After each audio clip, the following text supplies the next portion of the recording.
Ray Madoff teaches at Boston College School. She teaches in the areas of philanthropy, policy, taxes, property, and estate planning.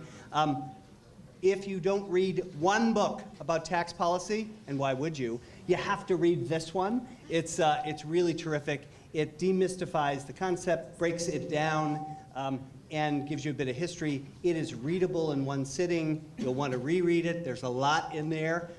So Ray Madoff is here with us. John Abrams is a business leader, speaker, and he is dedicated to transforming business into a force for good. He means it. We're going to ask him about what he decided to do when it was time to pass on leadership for his business to the next generation. You'll be surprised, intrigued, and encouraged by his answer. Mike Magliochetti.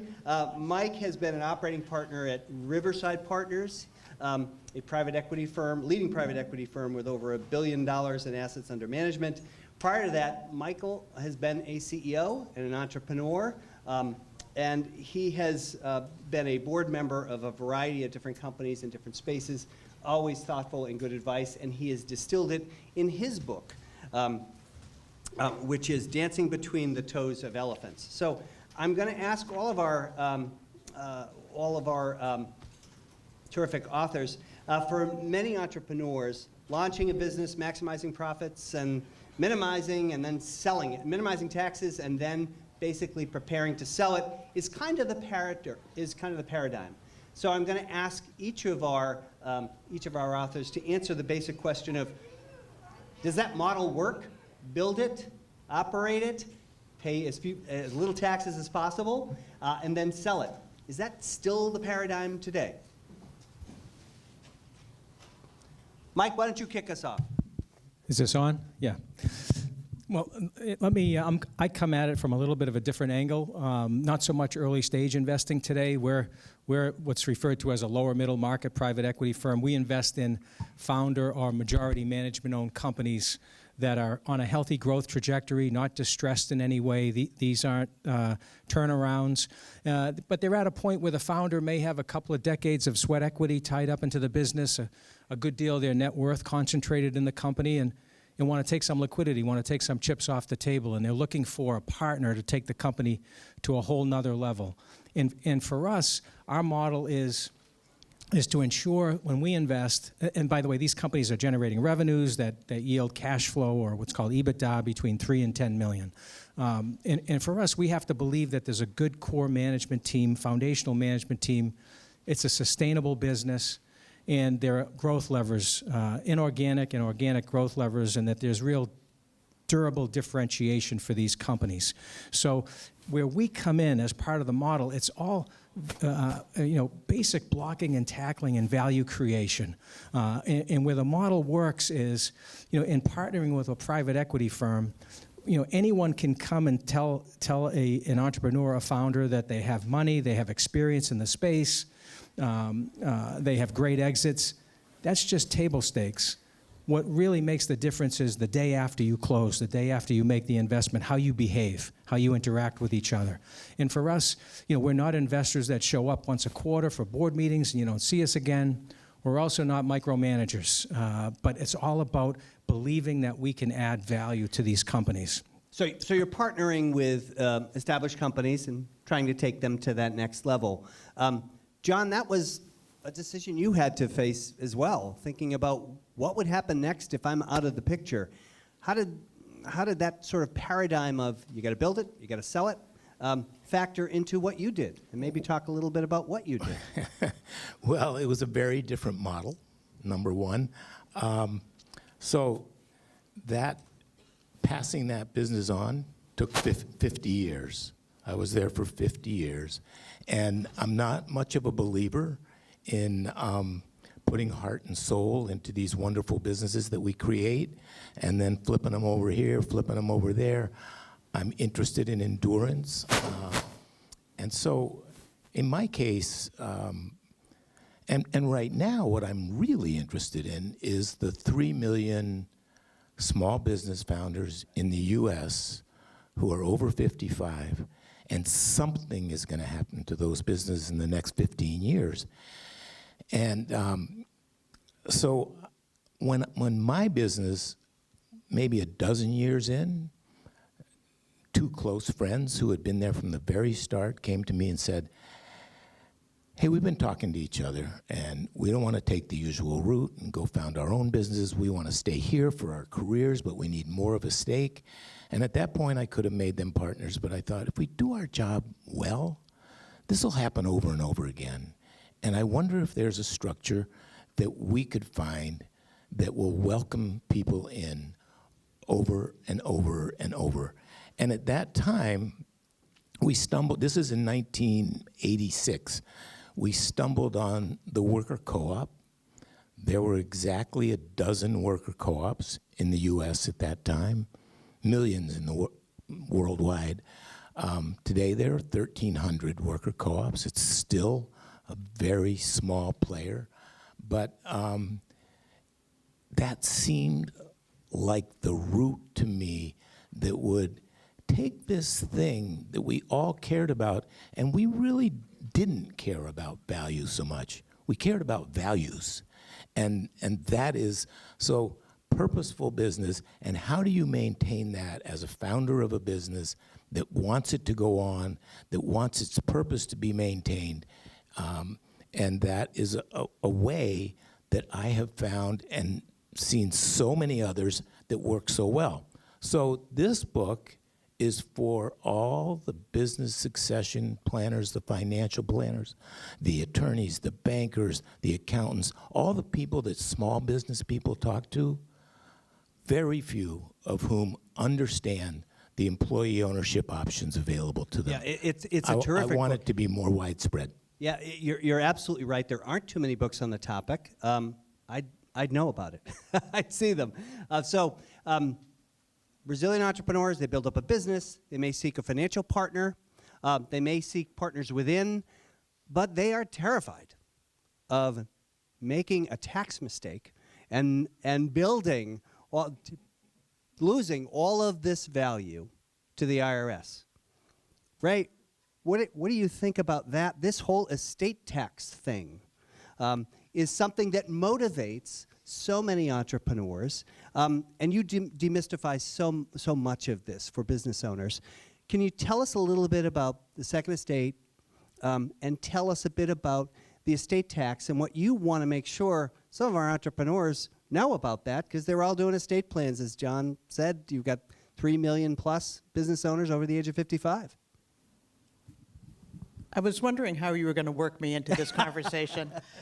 All about tax, Ray. But, and of course, my work is not, I do teach estate planning and estate and gift tax, and I'm the lead author of Practical Guide to Estate Planning. So in terms of like various tax avoidance techniques to avoid the estate tax, like that is one area of my expertise. But not the one I'm most interested in or wrote about here, because I actually think the estate tax is something that has really failed the country.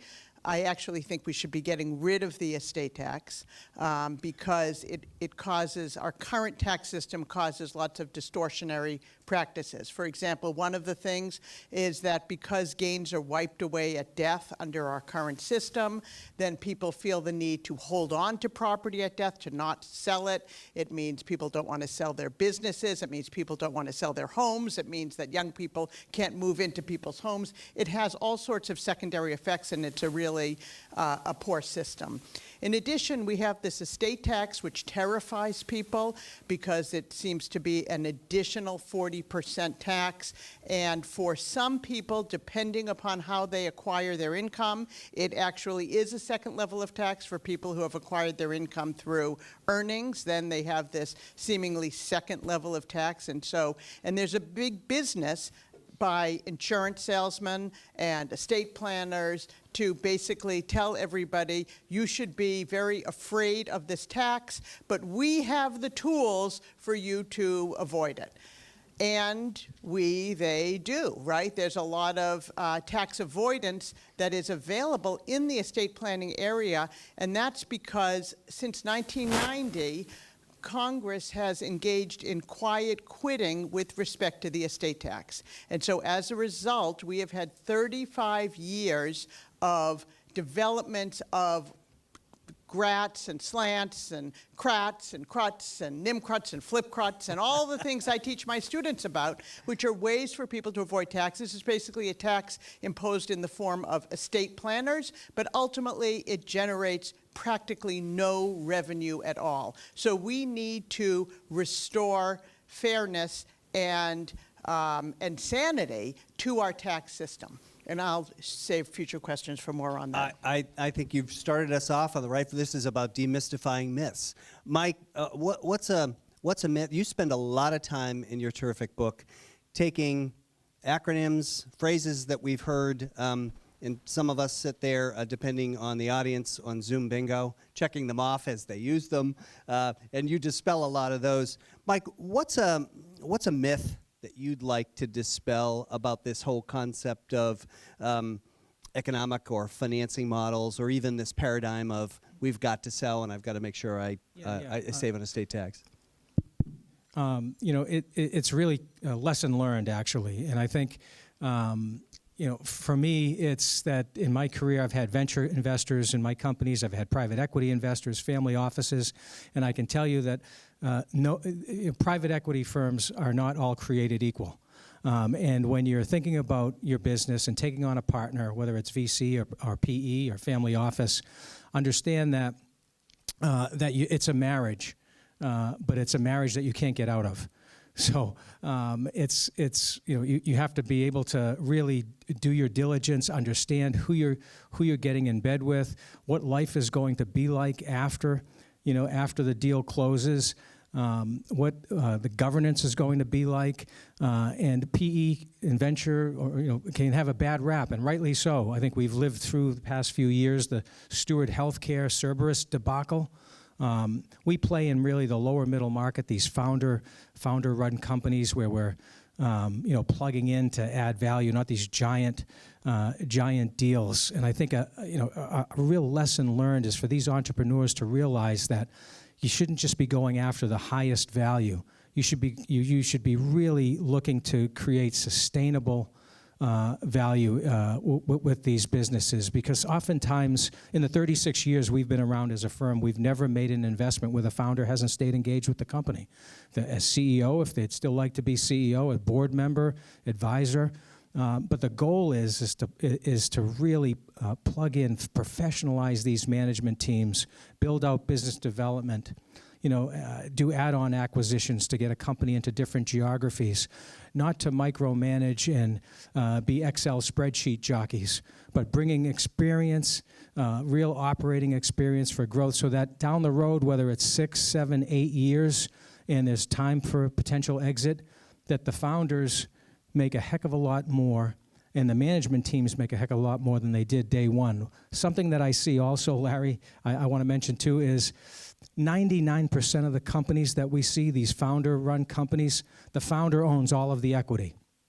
So when we come in, to prevent any attrition or to really have an alignment of incentive, that we establish right away from day one employee stock ownership programs, so that everybody understands that they're a part owner in the company, and we painstakingly go through with each one of them what this equity could mean, because oftentimes, and it's expensive to give equity away, and we just don't want it to be disregarded. So we'll spend time with management to be able to review with them, if you believe your forecasts, where we're going to be in 3, 4, 5, 6 years, this is what this equity could mean to you.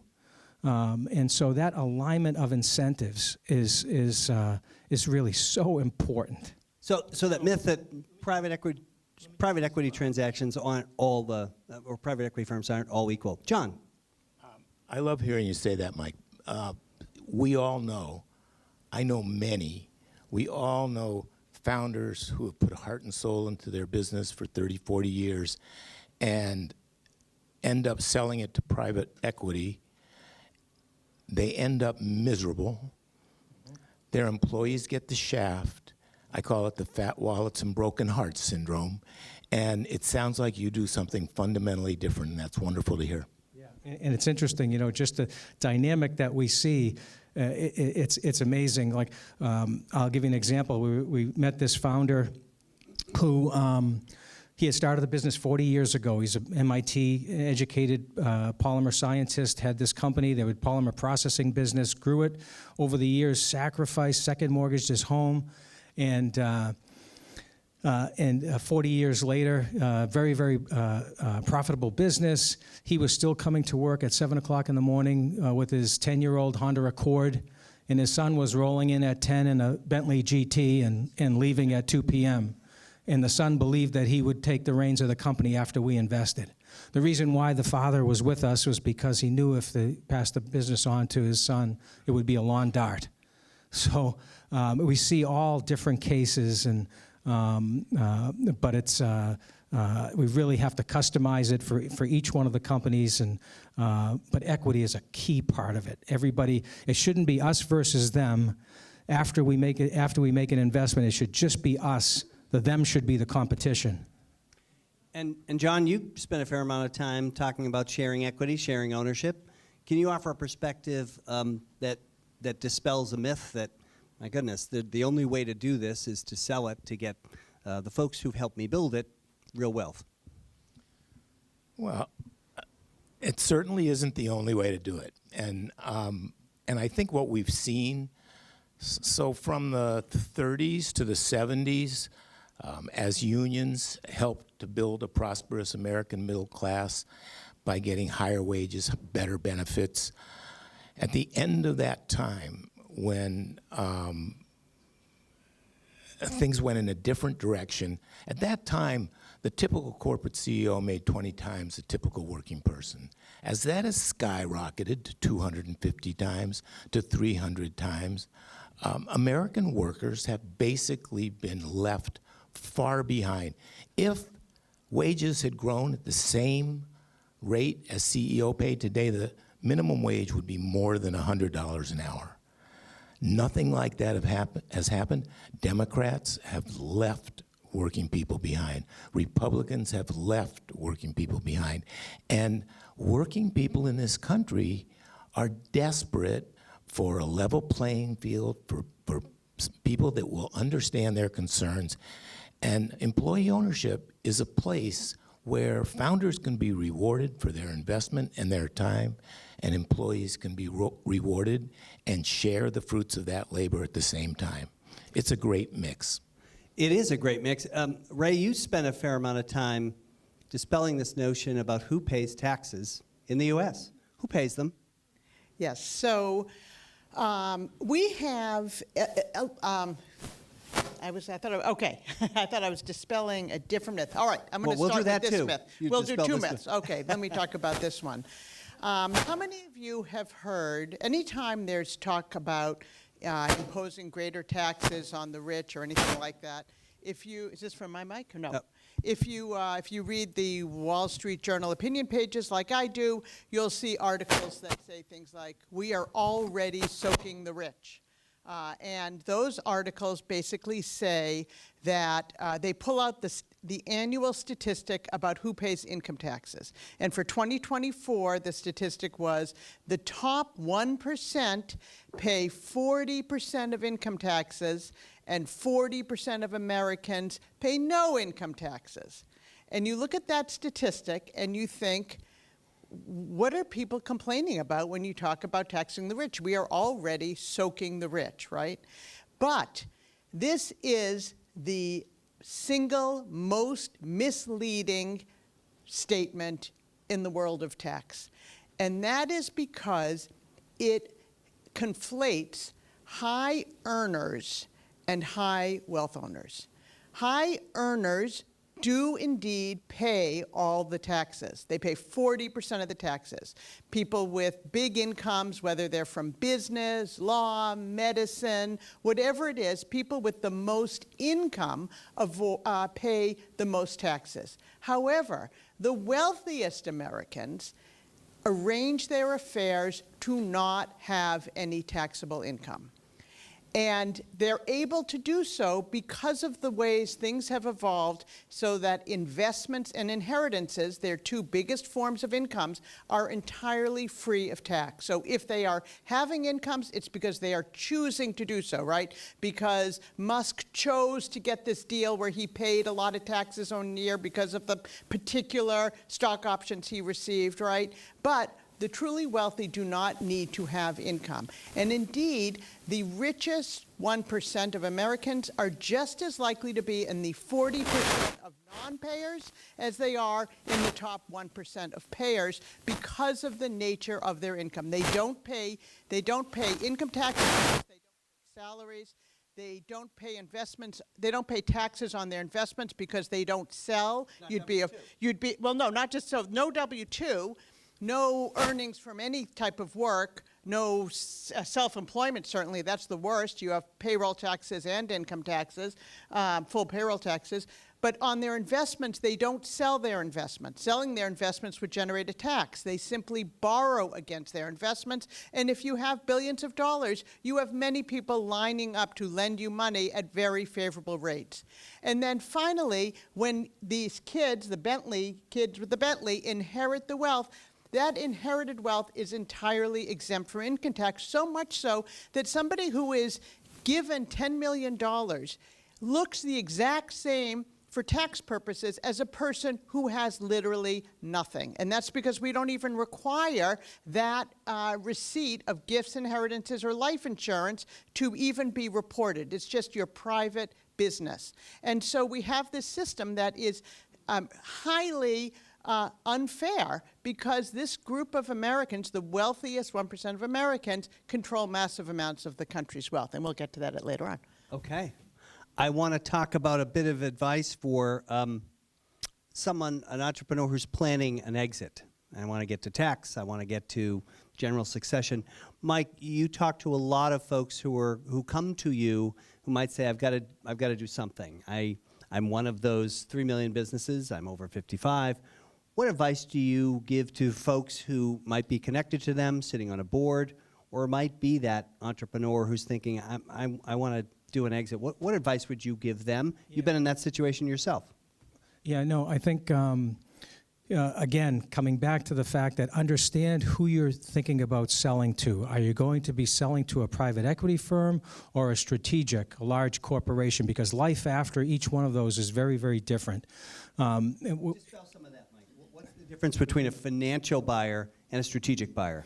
You talked a little bit about this. A strategic buyer, typically what you're going to get day one is what you're going to get. And you're going to be part of a suite of products or services and be bundled together. A private equity firm is getting behind your company, your technology, as really the sole nucleus behind the growth trajectory going forward. Having that equity after a private equity firm invests in your company is a real differentiator. But again, understanding who you're going to be partnering with is key in the behavior post-investment. So that's your advice. John, advice, and you give a lot of it in this terrific book, and I don't want to ruin the book. John, advice for someone who's thinking about an exit in the next 1 to 5 years. Well, it's interesting, Mike, that you say it depends whether you're going to sell to a strategic buyer or to private equity. Those are just not all the choices. And of course, many people do, not so many anymore, sell within the family, but it's a much smaller option these days. But the obvious buyer of your business are the people that built the business with you, the employees. And that is what people don't think about. Tell us a little bit about the model in your case, John. You talked about what motivated you, but what did it look like? Well, the model that I chose is one of the three. There are three major forms of employee ownership: the ESOP, the Employee Stock Ownership Plan, which is the most widespread in this country. The Employee Ownership Trust, which is really a very new version for the U.S. It's widespread in the U.K. And then finally, the Worker Co-op, which is the most widespread worldwide, but very limited in the U.S. And one of the reasons is that it is the only one of those models that is inherently democratic. It's built into the model. Democracy is built into the model. And there are ESOPs that are very democratic, but not necessarily so, and it's only a few of them. And in fact, there's a model these days called the ESOPerative. There are employee ownership trusts that are very democratic. So what I find is that the exemplary companies, the exceptional companies, in all three models are those that act like worker co-ops. So I chose the worker co-op because democracy just appealed to me. I happen to love it. And the businesses we're seeing, Larry, are specifically looking for liquidity. So, and a bit of another bit of advice, though, is asking yourself as a CEO or as a founder, how many times have you sold a business in the past? You're not expert in selling a business, so I'm not doing an advertisement for investment bankers. Believe me, we see deals from investment bankers every week. But any one of our companies that we're exiting after 8 years, 10 years, 7 years, we're hiring an investment banker. They have access to buyers that you never even dreamed about. They'll put a shot clock on diligence so that it's organized really cogently, and they make it a very, very competitive process. They're sometimes the bane of our existence, but in terms of us selling and exiting businesses with our founders, we won't do it without an investment banking firm. And if you're selling to your employees, that is not a do-it-yourself job either. Right. Any kind of sale needs great guidance. Yep. Ray, you've talked to folks, you've taught about estate planning forever. Can you talk a little bit about what advice you'd give to someone thinking about selling in the next 1 to 5 years, particularly as it relates to estate tax? They're worried about estate tax. They're worried about making sure that they don't have to pay it. What would you tell them? Don't sell. Okay. Don't sell. Because avoiding income, whether it's from a salary, a W-2, or selling your business, right, that's a sucker ploy, and that is not the, in our tax system, you're going to pay a lot of taxes, which is why we have to revise our tax system. Now can I give my second myth? Wait, can I ask you something, Ray? Sure. Shouldn't we be paying taxes? What? Well, I'm so glad you asked. Yes, I think actually, and so let me, thank you. Now there is a good, thank you. There Okay. you go. Take it away. Thank you. Okay, so I talk a lot about tax fairness, things like that, and the issue to my mind sometimes gets confused with the size of government. Right? It's like, oh, you just want to give money to government and take it away from private people. And the first thing I want to say is that this is not a question about the size of government. So whatever the size of government is that you want, however much services, social safety net, entrepreneurial investment, national defense, whatever you want or don't want, whatever that number is, I am interested in the fair apportionment of that number.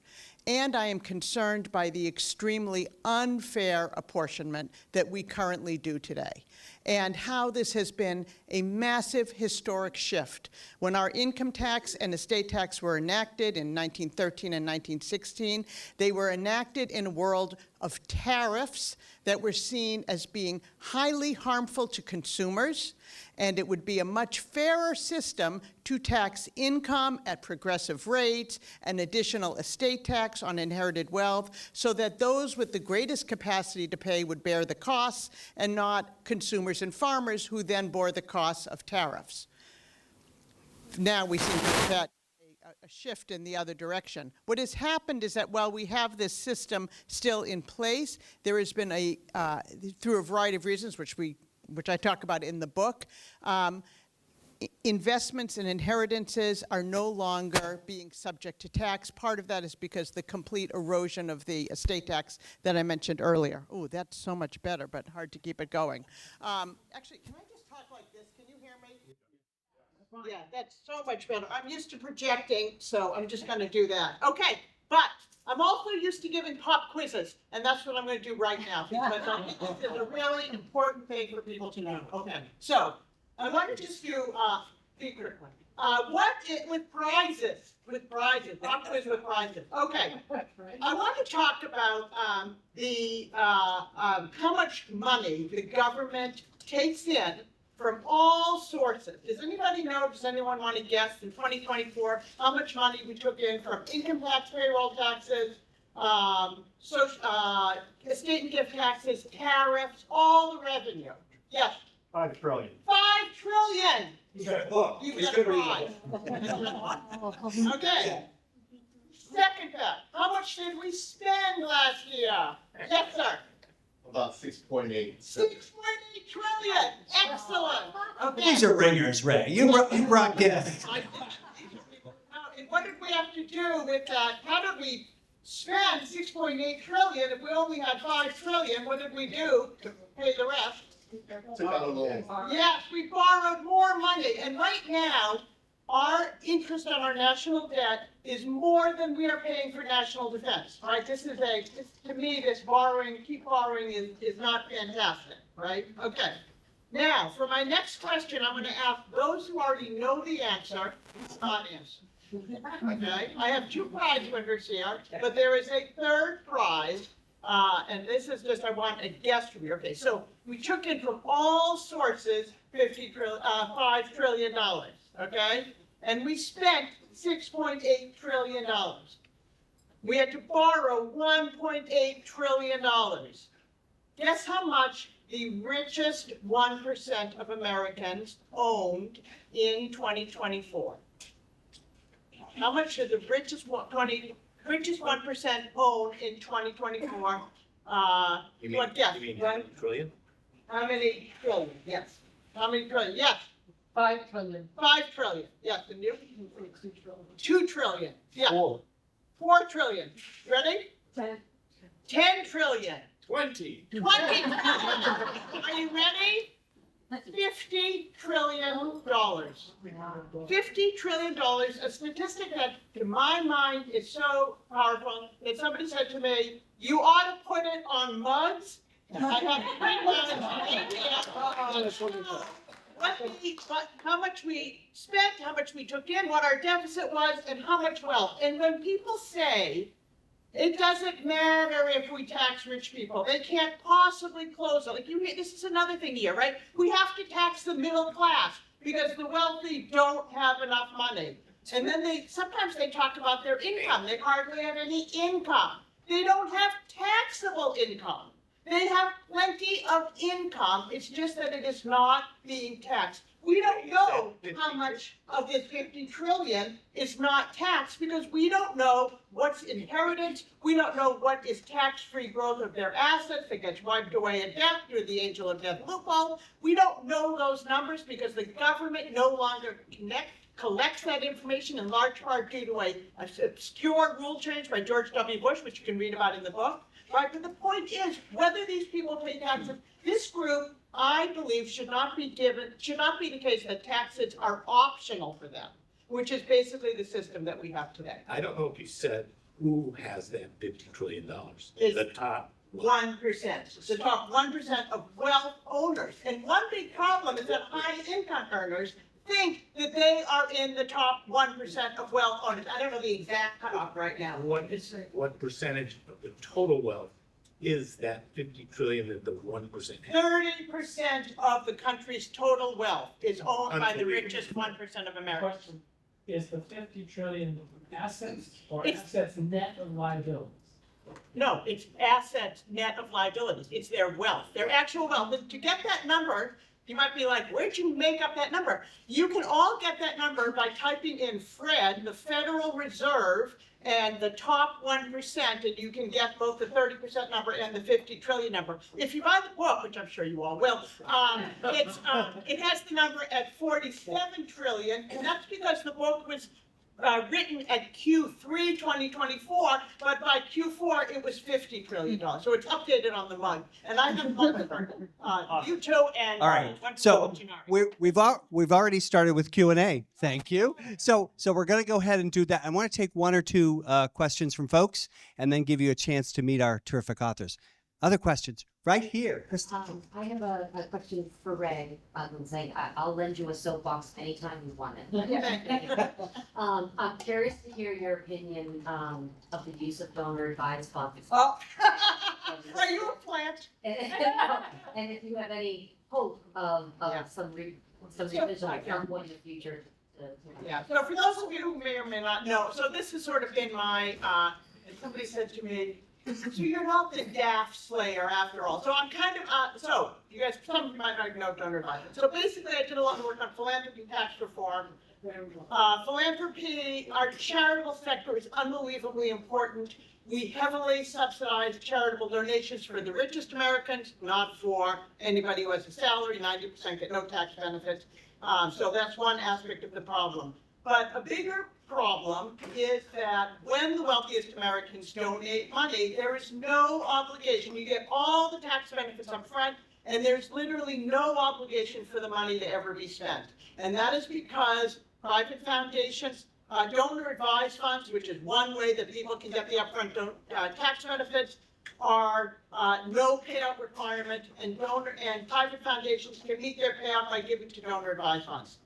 I am not against donor-advised funds. I have a donor-advised fund. Anybody who is going to be invested in small business is going to set up a donor-advised fund. My complaint is that the donor-advised funds are undermining charities, and in this society we depend on charities. We need to have reasonable payout requirements.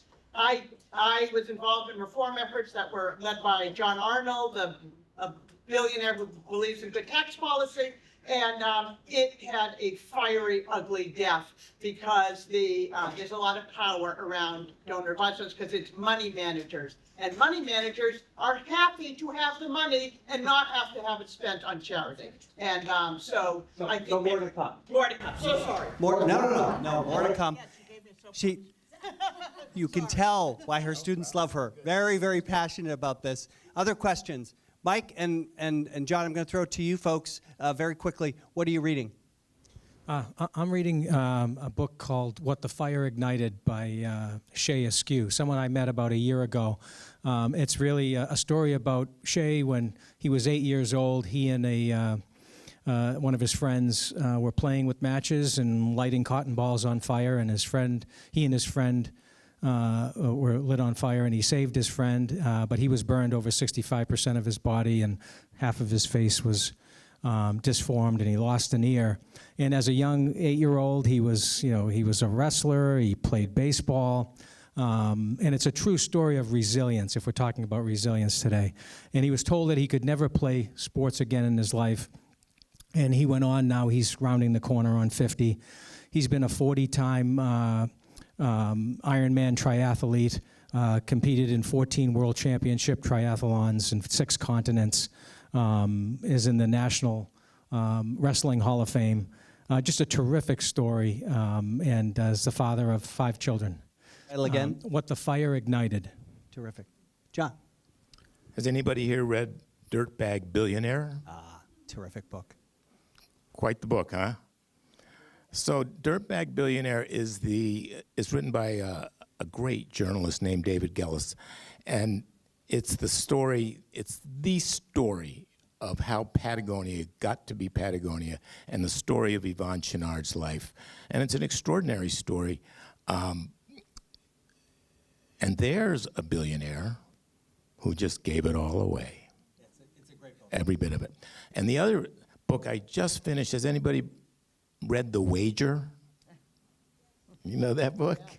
It's an amazing book about shipwreck and mutiny in the 1700s. It's history. Absolutely. Gary Gersel, The Rise and Fall of the Neoliberal Order. That is like a super boring name for an unbelievably interesting book about this transformation that took place over the past 100 years, from the liberal order under FDR to the neoliberal order post-Reagan, Clinton, big leader of that, surprisingly, and perhaps the fall of that era. Who knows what will come? And the author? Gary Gersel. Terrific. We're going to leave it there because we're going to be, I want all of you to have time to meet our terrific authors. I want to thank John, Ray, and Mike so much. These are terrific reads, passionate writers, as you can see.